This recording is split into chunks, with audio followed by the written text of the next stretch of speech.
ভারতের ছ্যাঁচড়ামি আছে। ভারত একটা ছ্যাঁচড় দেশ, শব্দগুলো ছ্যাঁচড়ামি বলাই ভালো, কথ্য শব্দ হলেও খুব ভালোভাবে এটাকে পোর্ট্রে করতে পারে।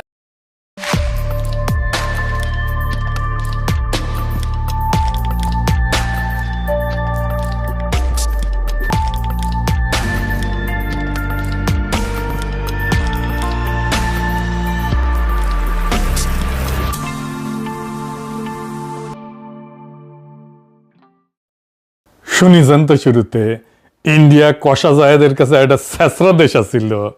ছেঁচড়া মানে জানেন তো, নিজ প্রকৃতির মানুষ, চরিত্রহীন বা লজ্জাহীন মানুষ, প্রতারক বা ঠকানোর স্বভাব আছে এরকম ব্যক্তি, বা ঋণ শোধ করতে অনীহা বা টাল বাহানা করে, ইতর বলা যায় আর কি। কলকাতায় আবার এই শব্দটা কিন্তু এত খারাপ অর্থে ব্যবহার করা হয় না, আমরা যে অর্থে ব্যবহার করি। ছেঁচড়া এটা কলকাতার খাবারের নাম, জানেন তো? জানেন না? খাইতে গেলে ভালোই, মাছ আর সবজি দিয়ে একটা রেসিপি আর কি। এডিটর সাহেব এনার দেখান। অনুষ্ঠান বাড়ির মতো মাছের মাথা দিয়ে ছ্যাঁচড়ার রেসিপি আমাকে অনেকেই রিকোয়েস্ট করেছিলেন, তাই চেষ্টা করেছি একদম সহজ পদ্ধতিতে রেসিপিটা করে দেখানোর। আর আজকে আমাদের রেসিপি অনুষ্ঠান বাড়ির মতো মাছের মাথা দিয়ে ছ্যাঁচড়া। দেখেছেন, সেই ছেঁচড়া দেশ কষা জাহেদরে ঢুকতে দেয় নাই, দিল্লিতে আটকে রেখেছিল, মোটামুটি অপমান করে বসায় রেখেছিল। এখন কথা হইতেছে, কেন তারে এইভাবে বসায় রাখলো, অপমান করলো, কেনই বা তারে ঢুকতে দিল না? আসলে কি হয়েছে সেটা তো আর আমাদের জানার কথা না, কিন্তু আমি যে কাহিনী কব সেটা মিলাই দেখবেন, মিলে কিনা। মিলে যাবে দেখবেন। আসেন আমরা একসাথে সেটা আবিষ্কার করি, কষা জাহেদরে কেন দিল্লিতে আটকে রাখা হইল। আপনারা প্রথমে দেখলেন কষা জাহেদ ইন্ডিয়ারে ছেঁচড়া কইতেছে, এমন ভিডিও তো দেখছেন। গত বছর সেপ্টেম্বর মাসে খাগড়াছড়িতে কিছু ঘটনা ঘটেছিল, 3 জন মারা গেছিল। সেই সময় ইউনূস সরকারের স্বরাষ্ট্র উপদেষ্টা কইছিল এইটায় ভারতের সংশ্লিষ্টতা আছে, মনে আছে না? একটা গ্যাঞ্জাম হয়েছিল। সেই সময় কষা জাহেদ একটা ভিডিও বানাইছিল। ওই টাইমে তো দিনে 2-3টে করে ভিডিও বানাইতো। ওই কইছিল সে ভিডিওতে, স্বরাষ্ট্র উপদেষ্টা বলছেন যে এখানে ভারত এবং ফ্যাসিস্টের দোসরেরা জড়িত আছে।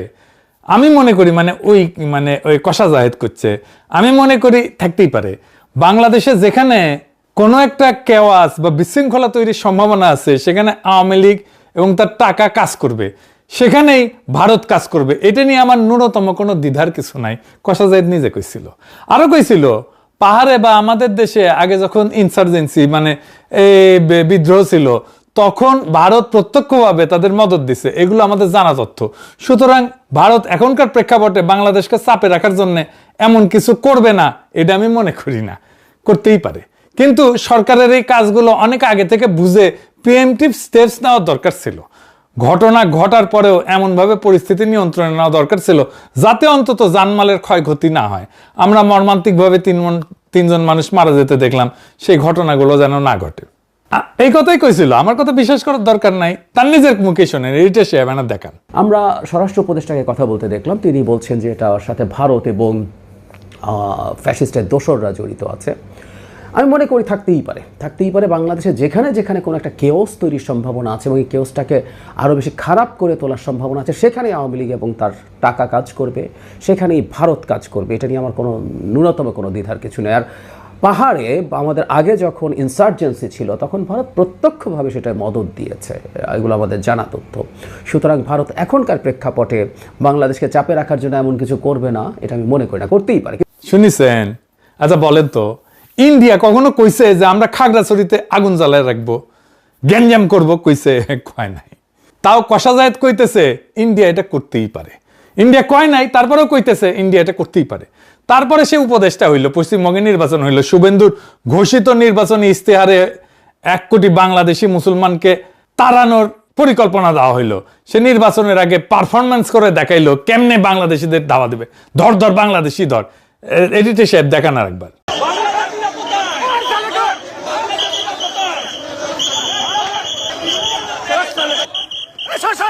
সব বাংলাদেশি মুসলমান, সব বাংলাদেশি মুসলমান, মুসলমান হিন্দু।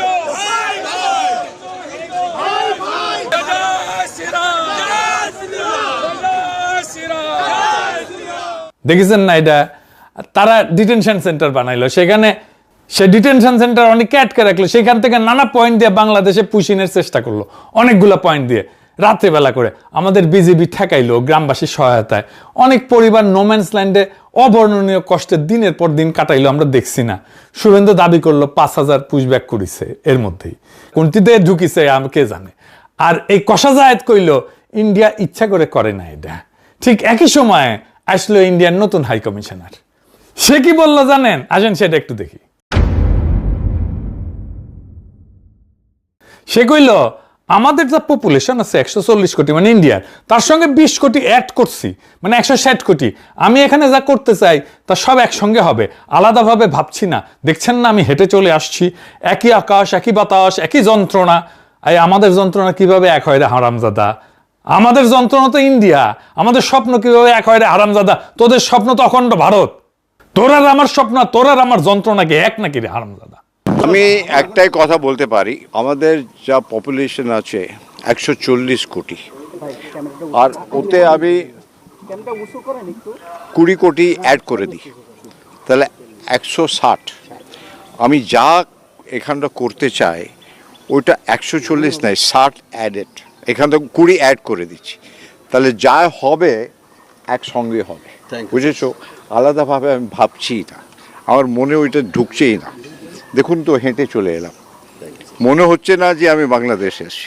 ওইটা দেখতে হলো, তাকে বললো হ্যাঁ আপনি বাংলাদেশের বর্ডারে, এমনি মনেই হচ্ছে না। সবসময় আমি বলি একই আকাশ, একই বাতাস, একই যন্ত্রণা। তাহলে আমরা মিলে মিশে ভিসার সব বললে আমার সব মাথায় আছে, একটা খালি বলে যায় সবাই খুশি হবে, ওই কাজটা করবো। আবার দেখেন এক সাংবাদিক, বাংলাদেশের সাংবাদিক কি কয় দেখেন, কয় আমরা ছোট রাষ্ট্র, আপনারা আমাদের পাশে বৃহৎ শক্তি, আপনারা আমাদেরকে লালন পালন করবেন। শুনেন, আমরা ছোট্ট রাষ্ট্র, আপনারা আমাদের পাশে বৃহৎ শক্তি, আপনারা আমাদেরকে লালন পালন করবেন, আপনারা আমাদেরকে লালন পালন, আপনারা আমাদেরকে লালন পালন, আপনারা আমাদেরকে লালন পালন করবেন। শুনেছেন? কোনো রাগঢাক নাই, সরাসরি প্রকাশ্যে গোলামের মতো করে মনিবের উদ্দেশ্যে বলল আপনারা আমাদেরকে লালন পালন করবেন। ওই সাংবাদিকের নাম জানেন? হ্যাঁ, ওর নাম হইতেছে বকুল মাহবুব। উঠে যেটি পাবেন ঠ্যাং ভেঙে দেবেন, টেংরি ভেঙে দেবেন। আরামজাদা ইন্ডিয়ার দালাল। ওই বাংলাদেশ প্রতিদিনে কাজ করতো, তারপরে নিউজ 24-এ কাজ করতো বেনাপোল প্রতিনিধি হিসাবে, আবার বেনাপোল প্রেস ক্লাবের সাধারণ সম্পাদক হিসেবে দায়িত্ব পালন করছে। কিরকম হারামজাদা, কিরকম ইন্ডিয়ার দালাল দেখেছেন? বসে আছে কেমন করে প্রভুর নিউজ চেপে গেল দেখেছেন? কি বাজে কথা কইলো, বাংলাদেশকে সে খেয়ে নিতে চায়, বাংলাদেশকে একসাথে করে নিতে চায়। পররাষ্ট্র মন্ত্রণালয় কোনো প্রতিবাদ জানাইছে? বলে নাই। আমাদের ইন্ডিয়ার মধ্যে ঢুকায় নেওয়ার কথা কওয়া হইলো, কেউ কিছু কইতেছে না, কারো কোনো স্যাদব্যাদ নাই। কাশ্মীর বানায় দেওয়ার একটা প্ল্যান নিয়ে আগাইতেছে তারা। এর মধ্যে রংপুরে রামমূর্তি নিয়ে কি গ্যাঞ্জাম লাগিয়েছে না? ইন্ডিয়ার গোয়েন্দা সংস্থার কানেকশন তো পাওয়া গেছে এখন, দেখেছেন তো? আমি একটা ভিডিও করেছিলাম, সেটাও তো দেখেছেন। এডিটর সাহেব দেখে দেন, দেখেছেন? আমি শুরু করেছিলাম, তারপর এখন কোটি যায় লাগিয়েছে এটা। সেইখানে এরকম একটা বিপজ্জনক পরিস্থিতিতে ইন্ডিয়ার একজন বিশ্বস্ত স্পোকসম্যান দরকার বাংলাদেশের মধ্যে। কেমনে পাবে? ইন্ডিয়ার মেলা স্পোকসম্যান আছে, পুন্দের আলো, দিল্লি স্টার, এগুলো সেগুলো আছেই তো, কিন্তু পলিটিশিয়ানদের মধ্যে, সরকারের মধ্যে বুড়া কিছু আছে, যেমন ধরেন শিলং সালাউদ্দিন আছে, আমির খসরু আছে, মির্জা ফখরুল আছে, বা মেজর হাফিজ আছে, গয়েশ্বর আছে। এ তো বলবে না, রিস্ক আছে। এই প্রো ইন্ডিয়ান কথা কবে কষা জাহেদকে দিয়া। সে ইন্ডিয়া ইচ্ছা করে পুশিং করতেছে না, এইটা বলে যে পয়েন্ট হারাইছিল, যে গালি খাইছিল, সেটা গেইন করার জন্য এই নাটকটা করা হইলো দিল্লিতে। এটা পুরা দল যাইতেছিল, সে ছিল দল নেতা, তার দলের প্রায় 20 জনের মতো সবাই ঢুকে গেল ইন্ডিয়াতে, সবাই ঢুকতে দিল, আর ঢুকতে দিল না তারে। সে রাগ করে দেশে প্রেস্টিজ বাঁচানোর জন্য চলে আসলো, আর চারিদিকে ধন্য ধন্য পড়ে গেল। ধন্য ধন্য বলি সবে। সাবেক চিফ প্রসিকিউটর তাজুল ইসলাম পর্যন্ত কইছে জায়েদকে দিল্লিতে ঢুকতে না দেওয়াটা সার্বভৌমত্বের উপরে আঘাত। আমাদের দেশের একজন উপদেষ্টাকে সকল ডিপ্লোম্যাটিক চ্যানেলে জানিয়ে দেবার পরেও তার সাথে যে অসৌজন্যতা করা হয়েছে, এটা আমাদের সার্বভৌমত্বকে চ্যালেঞ্জ করা শামিল। শুনেছেন? এনসিপিরা দলে দলে স্ট্যাটাস মারতে থাকলো কষা জায়েদের পক্ষে। দেশের অপমান হয়েছে। কষা জায়েদ মানে দেশ নাকি রে? জামাত দিছে কিনা জানি না, দিতেও পারে। বাংলাদেশের পলিটিশিয়ান হইতে হইলে তার উন্নত মানের বেকুব হইতে হয়। বেকুব না হইলে ইন্ডিয়া বাংলাদেশে এরকম রাজধানী চালিতে পারে দিনের পর দিন, এতদিন ধরে। ব্যাস ব্যাস, তারপরে এখন কষা জায়েদ এখন অ্যান্টি ইন্ডিয়ান সিপা সালার হয়ে গেল। নিজের কাণ্ডজ্ঞান দিয়া বলেন তো সে যাবে, এটা কূটনৈতিক চ্যানেলে জ্বালানো হয়েছে, সে নিজেই বলছে। শোনেন। আমার তো একটা ডেলিগেটকে লিড করছে, আমার সাথে আরো মানুষজন ছিলেন, তারা তাদের ইমিগ্রেশন পার করে চলে গেলেন। আমার ইমিগ্রেশন যখন শুরু হলো আমি মুহূর্তে বুঝতে পারলাম তারা দেরি করছেন, তাদের সময় লাগছে। আমাদের হাই কমিশনার প্রথম থেকে আমার সাথে ওখানে ছিলেন, পুরো সময়টা হাই কমিশনার পাশে ছিলেন। তিনি তার জায়গা থেকে সলভ করার চেষ্টা করেছেন বিভিন্ন জায়গায় ফোন করে। এই রাষ্ট্রের, আমি আবারও বলছি, আমি ব্যক্তি না, আমি এই রাষ্ট্রের একটা পদে আছি, সেই পদের প্রতি যে সৌজন্য সেটা ল্যাক করেছে বলে আমার মনে হয়েছে, যে আমি ম্যালট্রিটেড হয়েছি, আমার সাথে সঠিক বিহেভ করা হয় নাই। কারণ আমি যখন যাব এই তথ্য জানানো হয়েছিল। শুনেছেন, হাই কমিশনার নিজে উপস্থিত আছে এয়ারপোর্টে। ওর নামে নাকি কালো তালিকা হয়েছিল কিনা কে জানে, কিন্তু ইন্ডিয়ান মিডিয়া নিজেই বলতেছে সেই কালো তালিকা থেকে বাদ দেওয়া হয়েছে তার নাম। তাহলে তারা আটকাবে কেন? কোনো কারণ আছে? তাহলে এটা নাটক না? এখন এসে বলতেছে ভারতের সাথে আমরা সম্পৃক্ত হইতে চাই।